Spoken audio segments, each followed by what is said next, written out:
Okay, so thinking of ditching the whole 9 to 5 thing Yeah. and maybe taking the plunge into the gig economy, huh? Well, we've got a stack of research here Yeah. from some, seasoned freelancers, even got a financial expert to weigh in, and it's all to help you, the listener, Mhm. navigate those gig economy waters. So we're going to cover everything from picking the right platform Mm. to actually, landing those gigs, Hmm. to building those relationships, client relationships that last. Yeah, what's really interesting is it's not just a few folks looking for side hustles anymore like it used to be. We're seeing a major shift in how work gets done these days with like companies relying more and more on freelance talent for those for those specialized Yes, skills. like the old rules are being rewritten, Mhm. which, it's exciting, but it can also feel kind of overwhelming, right? Absolutely. And one of the biggest decisions you'll face right off the bat is choosing the right platform. Oh, It's not a one size fits all situation. Each platform has its own like strengths and weaknesses, it's got its own vibe hmm. and even its own type of client. So it's not just about creating a profile and hoping for the best. Not at all. Think of your profile as your digital storefront. Like it's how you present yourself to the world. You need to think about what you're putting on display. Like, what are your best sellers? What makes you stand out from the competition? Sarah from our research, she's a designer who really nailed this. Instead of just listing her skills on, a generic profile, she curated her best work on Behance, which is, a platform where visual artists showcase their portfolios. So she understood that designers, they kind of hang out on Behance, Yeah. and she tailored her approach accordingly. Smart. Exactly. She knew her target audience Yeah. and she chose the platform where they were most likely to be. And she went beyond a basic bio.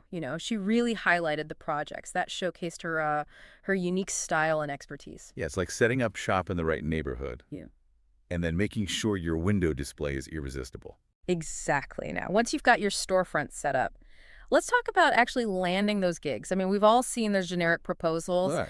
that basically spam every job posting out there.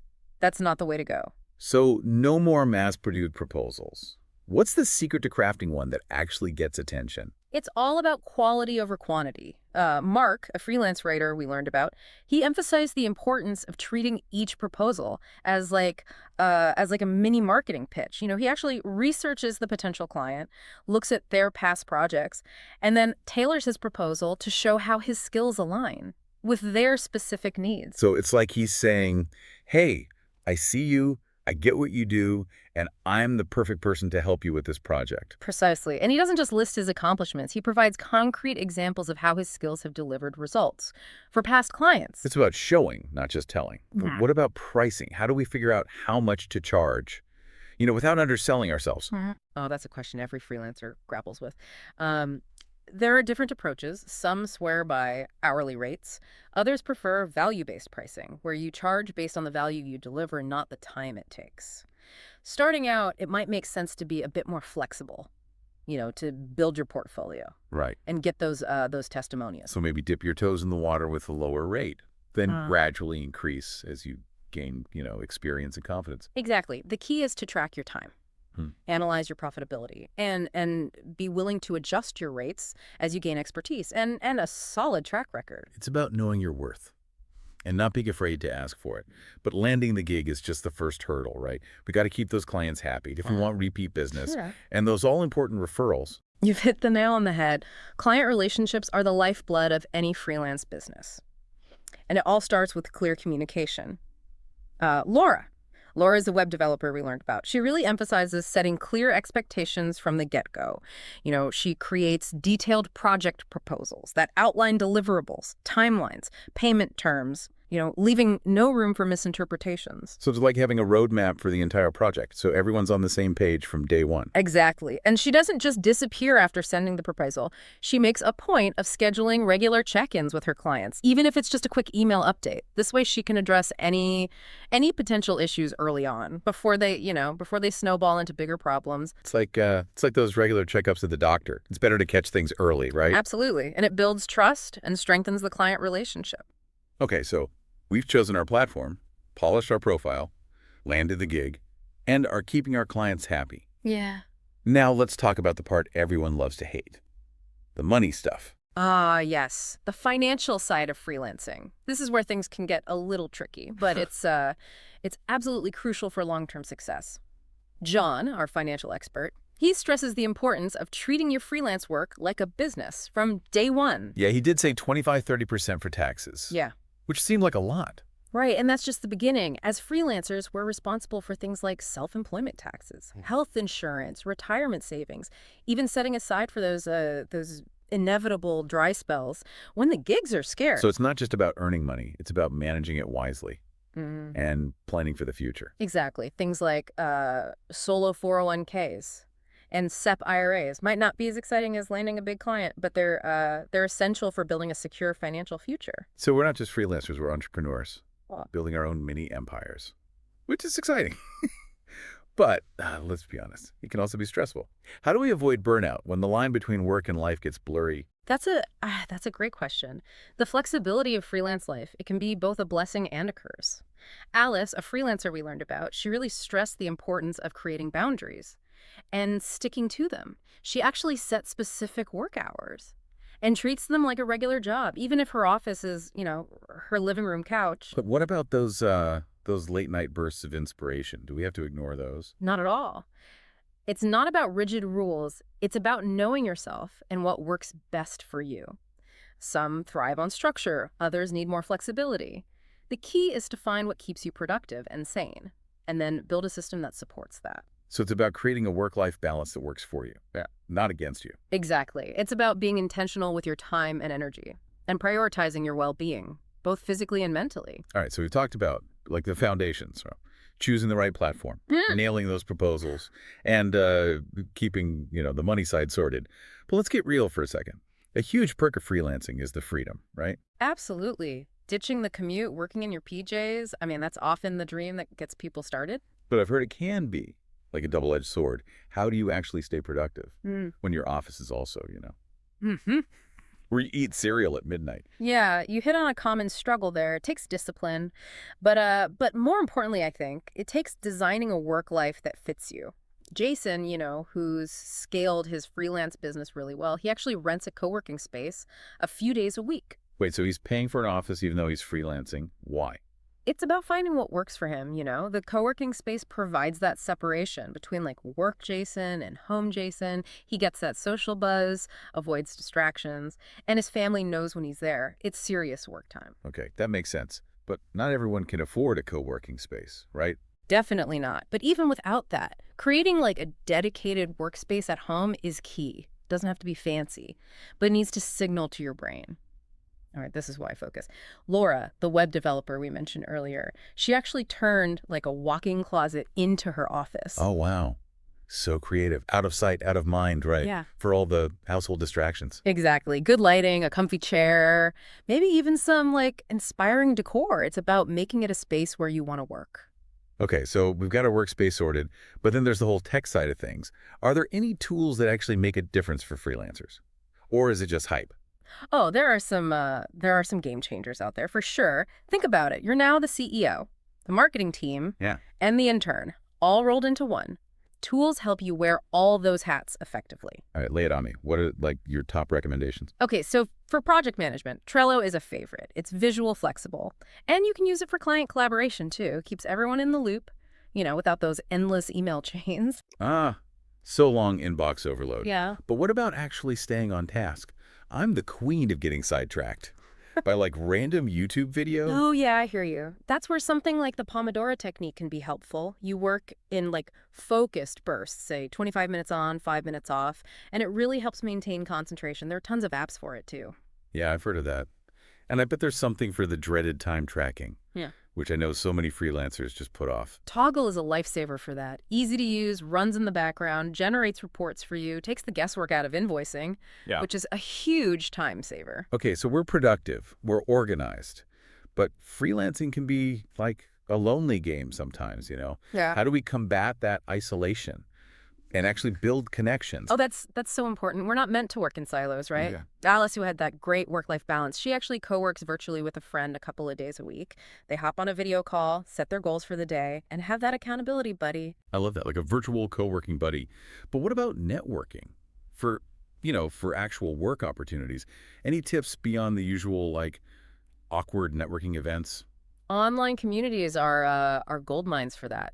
Find groups on LinkedIn, Facebook, or even niche platforms related to your field. It's about building genuine connections, not just like spamming people with your services. Right, so contributing to discussions, sharing, valuable insights, building a reputation as someone who's, like, helpful and knowledgeable. Exactly, and that leads into marketing, Yeah, which a lot of freelancers kind of dread. it does feel, like, icky sometimes. Yeah. Like you're bragging about yourself. Think of it less as bragging and more as like showcasing the awesome stuff you do so the right people can find you. Mark, our writer friend, he actually landed a huge client just by consistently posting writing tips on LinkedIn. So it's about providing value, Mhm. attracting the right clients, Mm. and letting your work speak for itself. You got it. And you've got a powerful tool at your disposal, your past clients. Don't be afraid to ask for testimonials or referrals. Word of mouth is it's gold in the freelance world. Okay, so we're Yeah. networking, marketing. It feels like we're, like, constantly learning and evolving just to keep up. That's actually the next big thing I wanted to talk about. Continuous learning. The gig economy isn't static. What's hot today might be outdated tomorrow. Yeah, that's true. So how do we stay ahead of the curve? Is it all, like, expensive courses and certifications? Those can be valuable, but honestly, start with free resources, industry blogs, podcasts, YouTube channels from experts. I mean, there's a wealth of knowledge out there. And probably more engaging than a dry textbook, Oh, right? yeah, for sure. But how do you filter through it all? It's information overload out there. Yeah, it can be. Pick one area you want to level up in Mm. and dive deep. Don't try to learn everything at once. Jason, for example, he wanted to get better at client communication, so he focused on listening to podcasts and reading articles specifically on that. So it's about strategic learning, not just passive consumption. But even with all this knowledge, sometimes things still go wrong, right? Absolutely. Projects fall through, clients ghost you. It's part of the game. But the freelancers who thrive, they see these as learning opportunities. So instead of getting discouraged, Yeah. you analyze what went wrong, what you could have done differently, Yeah. and use it to improve. Exactly. It's that growth mindset, seeing setbacks as stepping stones, not roadblocks. This has been so insightful. Yeah. But I feel like there's still so much more to uncover about this gig economy world. There is, and that's what's so exciting about it. It's constantly evolving, and the freelancers who embrace that change and push themselves to innovate Yeah. are the ones who truly succeed. We're about to take a quick break, but don't go anywhere. When we come back for the final part of our deep dive, we'll be exploring. Welcome back to our gig economy deep dive. Yeah, we've talked about a lot of the practical stuff so far, like finding those clients, managing those projects, even, those tech tools that keep you sane. Right, right. But it feels like there's this whole other layer to actually thriving as a freelancer. Yeah. It's not just about doing the work. It's about what? A certain mindset. Exactly. It's about embracing a mindset of continuous innovation and adaptability. I know it sounds kind of corporate buzzwordy, but hear me out. Okay, I'm all ears. So the gig economy, right? It's not static. What worked last year might be obsolete next year. New platforms pop up. Client needs shift. Even like whole industries transform. The freelancers who win, they're not just skilled, they're constantly evolving. So it's not enough to be great at what you do. You have to be ready to, like, pivot, to learn new things. Almost like, reinvent yourself sometimes. Exactly. Think about it. You are the product now. You're not just selling your skills, you're selling your ability to adapt to the market.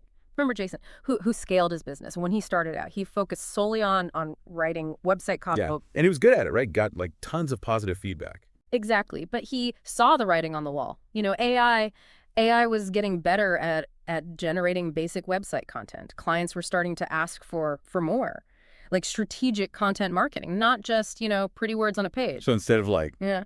clinging to his old niche, he embraced the change. He did. He took some online courses on content strategy, learned how to use SEO tools, and even started offering social media management as part of his packages. So now he's attracting higher paying clients who need a more holistic approach. So he turned a potential threat into a growth opportunity. Yeah. That's inspiring. But for someone just starting out, how do you even know where to innovate? That's a good question. I think it's about being curious. Pay attention to industry trends, follow thought leaders in your field, even just asking your current clients, what are their biggest challenges right now? So turning those client struggles Yeah. into potential new services. Exactly. And don't be afraid to experiment, Maybe you offer like a new type of package or you test out a different pricing model. The key is to be open to trying new things and seeing what resonates with your ideal clients. Okay, so innovation is crucial. Yeah. But what about adaptability? What does that look like in the real world of freelancing? Okay, so think about it like this. When you're working a 9 to 5, there's usually like a set process, right? Mhm. A hierarchy. Things move slowly. But in the freelance world, everything can change on a dime. Yeah, like a client changes their mind.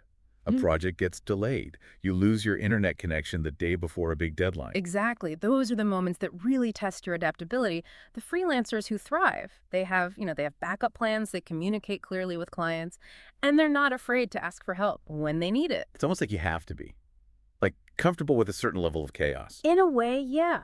But it's that ability to navigate the chaos that allows you to be truly free and in control of your work life. This has been such an eye-opening conversation. We've covered so much ground, from the nitty-gritty of finding gigs to this whole like mindset shift that's needed to truly thrive in the gig economy. It's been a pleasure. It's been a pleasure diving deep with you. And for those listening, who are considering taking the leap, remember this. What's the one piece of advice you'd give to aspiring freelancers?